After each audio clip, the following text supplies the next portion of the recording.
pembelajaran bersama ya, bahwa kalau ada korban tenggelam diduga tindak pidana, pemeriksaan terhadap jenazah secepat mungkin itu yang kami inginkan gitu, karena itu jenazah kan meninggal nggak mungkin se-fresh kita ya, pasti kan ada proses perubahan pasca kematian. Nah, proses perubahan pasca kematian itu akan mengabulkan beberapa temuan gitu. Kita kadang masih bersyukur aja kalau masih bisa ditemukan ada organ yang utuh gitu. Makanya pada setiap kasus tenggelam kita selalu koordinasi dengan penyidik. Tujuan penegakan diagnosis itu adalah mencari dari tumbuhan air itu yang masuk, karena di setiap air menggenang itu kolam, laut gitu kan, atau mungkin air tawar, sungai, itu pasti ada tumbuhan airnya.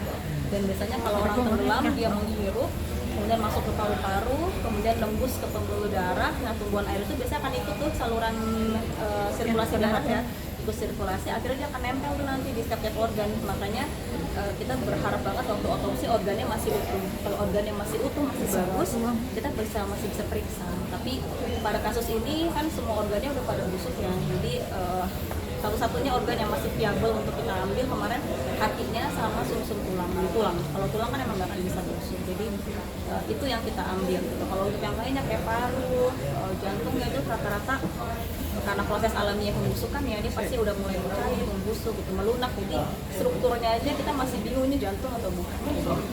Itu bukan luka lebam itu gimana? Kalau tadi sekali lagi ya, jangan bilang luka lebam. Kalau luka itu memar. Kalau lebam itu normal. Ya, jadi lebam mayat itu normal untuk setiap jenazah. Jadi semua mayat yang meninggal pasti akan timbul lebam. Saya, Anda gitu ya, semua orang kalau meninggal pasti akan timbul lebam mayatnya. Jadi kita rekan-rekan media juga proses sekalian sosialisasi ya. Kalau kita ngomongin luka, kita ngomongin luka memar. Itu bukan luka lebam gitu ya.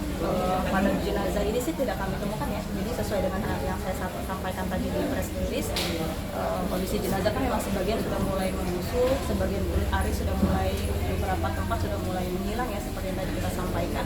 Jadi tapi di tempat lain yang masih utuh tidak kami temukan dari tanda-tanda jenazah. Tadi salah satu organ yang disebutkan dulu kan paru-paru ya, dari itu mungkin dari organnya ditemukan bisa dari akibat yang tenggelam itu sendiri selain dari paru-paru yang disebutkan. Tidak sih, karena kalau pada tenggelam itu kan memang yang paling berefek pertama adalah paru-parunya. Jadi makanya di beberapa literatur pun kita akan menilai paru-parunya lah yang akan kita nilai gitu, seberapa besar sih dampaknya gitu. Karena biasanya pada korban tenggelam paru-parunya akan membengkak, udem, namanya udem ya, jadi dia berisi cairan, jadi beratnya itu kurang lebih pada 200 sampai 300 gram, tapi kalau pada orang tenggelam biasanya bisa meningkat 2 kali lipatnya sampai 700 graman gitu. Jadi tapi pada kondisi ini sekali lagi ya, kita mengalami kelemahannya adalah sudah 10 hari, jadi makanya itu seandainya mungkin dilakukan pemeriksaan di awal-awal sekali gitu kan, itu akan membantu kami di kedokteran forensik untuk bisa menentukan lebih maksimal. Tapi kalau udah lebih dari itu, keterbatasan itu yang kita hadapi gitu ya, Mas.